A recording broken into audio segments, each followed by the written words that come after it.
Hello students, आज कोलैट के topic को थोड़ा सा आगे बढ़ाते हुए हम लोग देखेंगे फॉर्मेशन ऑफ मेसल्स इन सोप। बच्चों, जब पिछले लेक्चर में हम लोगों ने क्लासिफिकेशन पढ़ा था तो क्लासिफिकेशन हम लोगों ने देखा था on the basis of disperse phase. तो डिस्पर्स फेज के अकॉर्डिंग हम लोगों ने 3 भाग में इसको कैटेगराइज किया था, मैक्रोमोलिकुलर, मल्टीमोलिकुलर या माइक्रोमोलिकुलर, मैक्रोमोलिकुलर और तीसरा था आपका एसोसिएटेड कोलॉइड। एसोसिएटेड कोलॉइड में आप लोगों ने देखा था कि मेसल्स का फॉर्मेशन होता है जब कंसंट्रेशन ज्यादा हो जाती है, पार्टिकल्स बहुत ज्यादा हो जाते हैं तो आपस में एग्रीगेट कर जाते हैं और मेसल्स का फॉर्मेशन कर देते हैं। और उसके एग्जाम्पल में हम लोगों ने सोप और सिंथेटिक डिटर्जेंट देखे थे। तो बच्चों, आज मेसल्स का फॉर्मेशन कैसे होता है हम लोग इसको देखेंगे। तो हेडिंग लगा लीजिए, मिसल फॉर्मेशन इन सोप। बच्चों, हम लोगों ने जो ये सोप हम लोग डेली लाइफ में जो यूज करते हैं ना सोप, तो वो कॉमनली क्या होते हैं, सोडियम और पोटेशियम के सॉल्ट होते हैं जो कि हाई फैटी एसिड होते हैं। उनके एग्जाम्पल्स जैसे आप देख लीजिए, जो सोप बने होते हैं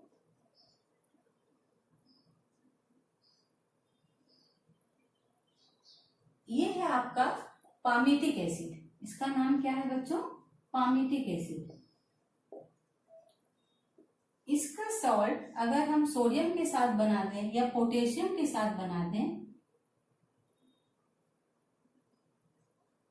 COONA और C15H31COO तो इनके सॉल्ट जो होते हैं वो जो है सोप में इस्तेमाल होते हैं। ये तो पामिटिक एसिड है। स्टेरिक एसिड का भी फॉर्मूला देख लेते हैं, सेम ही है।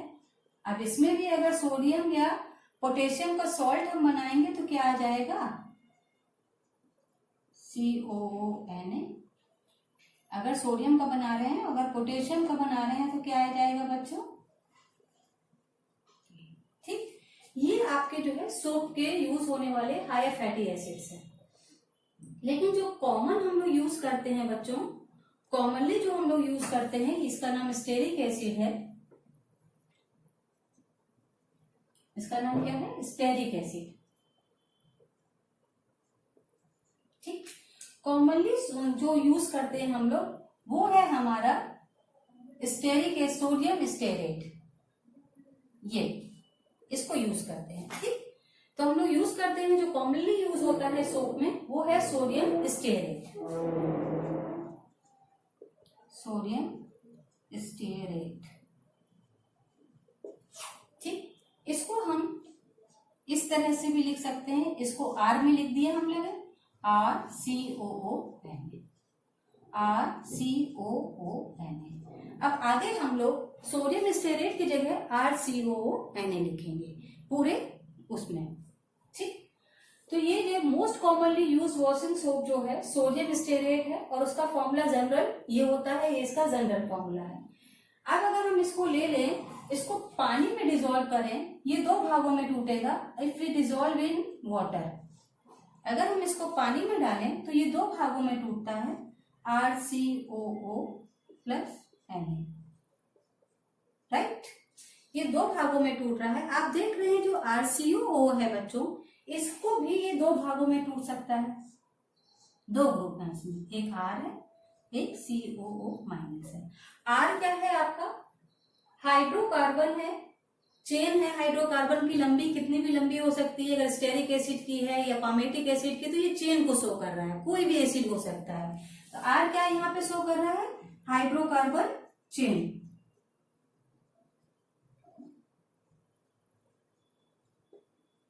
और ये क्या है, पोलर ग्रुप।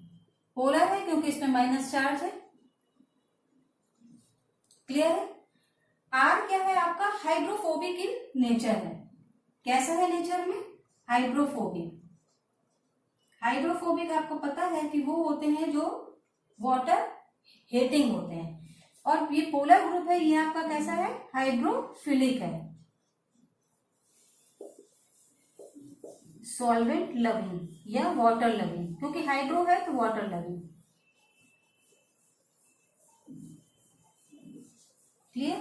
और ये है आपका वाटर हीटिंग।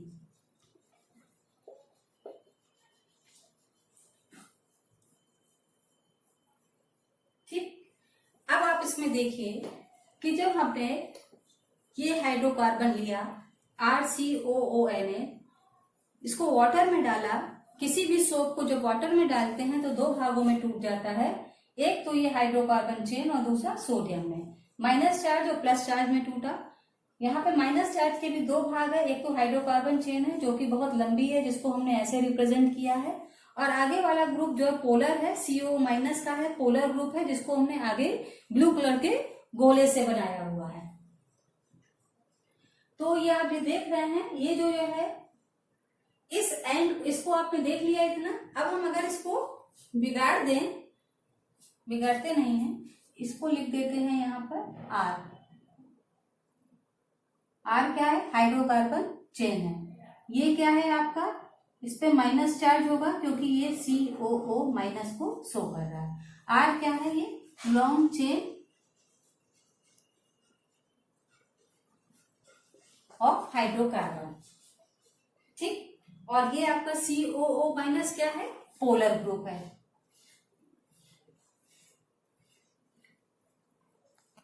अब इसी को आपको समझना है कि यहाँ पे कैसे होता है। बाई डायग्राम देखिए, मैं स्केल का यूज कर रही हूं।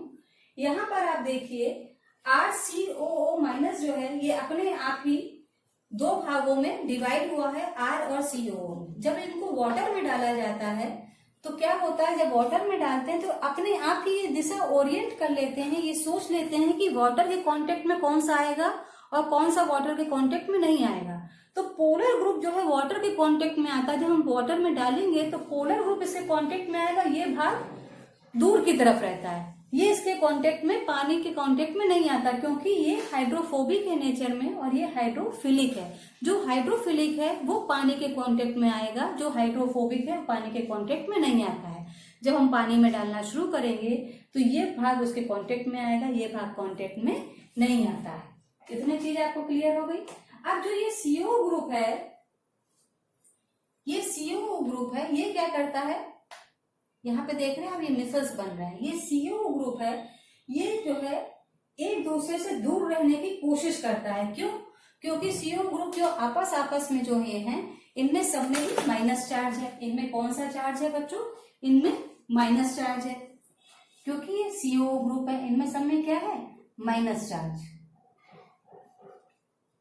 तो ये एक दूसरे से दूर दूर जा रहे हैं। क्यों? क्योंकि रेपेल कर रहे हैं। सेम चार्जेस होने की वजह से यहाँ तो नीचे पास पास होते हैं, लेकिन ऊपर आके एक दूसरे को रेपेल करना शुरू कर देते हैं, और यहाँ पर आकर ये सोडियम से जुड़ जाते हैं, Na+, क्योंकि माइनस चार्ज लगा हुआ है तो किससे जुड़ेंगे? Na+ से।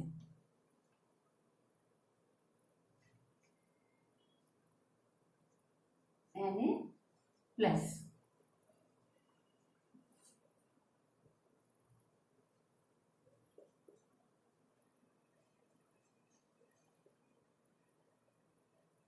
Minus charge,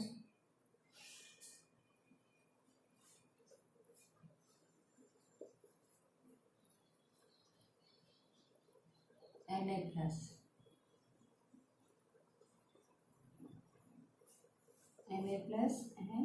and Na+। ये माइनस चार्ज है और ये इसके साथ में Na+ ये दूर लगा हुआ था ना, ये आके यहाँ पे CO के चारों तरफ लग गया। ये दूर दूर इसको भगाते हैं, और ये हाइड्रोफोबिक है नेचर में। ये क्या करते हैं, R ग्रुप क्या करते हैं, बाई अप्रोच एक दूसरे के पास आके इकट्ठा होने लगते हैं, और ये क्या करते हैं, बिल्कुल एग्रीगेट हो जाते हैं, एक दूसरे से आके बिल्कुल बन जाते हैं, एग्रीगेट हो जाते हैं, क्योंकि ये हाइड्रोफोबिक नेचर में है तो एक जगह इकट्ठा होने लगते हैं। जब ये एक जगह इकट्ठा होने लगते हैं और एक में कम से कम 100 मॉलिक्यूल्स होते ही होते हैं, एक मिसल्स में कम से कम 100 मॉलिक्यूल होते हैं, तो इकट्ठा होकर क्या बना लेते हैं, मिसल्स का फॉर्मेशन कर लेते हैं। ये है मिसल्स, जिसको इसने यहाँ पर बनाया है, इसकी वजह से यह मिसल्स बन जाता है। आपको ये क्लियर हो रहा है? क्योंकि ये मिसल्स जो है निगेटिवली चार्ज है, कोलाइडल पार्टिकल जो है वो भी निगेटिव चार्ज होते हैं, और CO ग्रुप जो इसमें होते हैं, जो कि इस स्फेरिकल में है, ये CO ग्रुप है, ये यहाँ पर रहते हैं हाइड्रोकार्बन चेन में, और सेंटर में रहती है आपकी R की चेन। ये R चेन सेंटर में रहती है और ये CO ग्रुप आपके बाहर की तरफ रहते हैं, और ये सोडियम आयन से यहाँ पर अट्रैक्ट कर जाते हैं। इस प्रकार से ये यहाँ पर एक मिसल्स का फॉर्मेशन करते हैं, मिसल फॉर्मेशन इन सोप। ये समझ में आया आपको? इसके बाद बच्चों क्लींजिंग एक्शन ऑफ सोप हम लोग देखेंगे। क्लींजिंग एक्शन ऑफ सोप, अगर ये डायग्राम आपको समझ में आ गया हो तो मैं क्लींजिंग एक्शन ऑफ सोप आपको समझा दूं कि सोप किस तरह से कपड़े की सफाई करता है।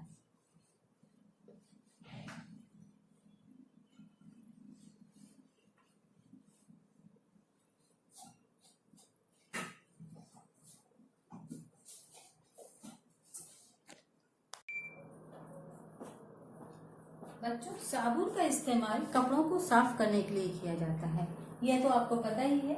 यहाँ पर जो डायग्राम दिखाया जा रहा है, यहाँ पर हम दिखा रहे हैं कि ये ग्रीसी और ऑयली डर्ट है, ग्रीसी एंड ऑयली डर्ट, धूल और तेल और चिकनाई वाली डर्ट है, गंदगी है जो कि कपड़ों में लगी रहती है। ये है आपके सोडियम आयन, ठीक।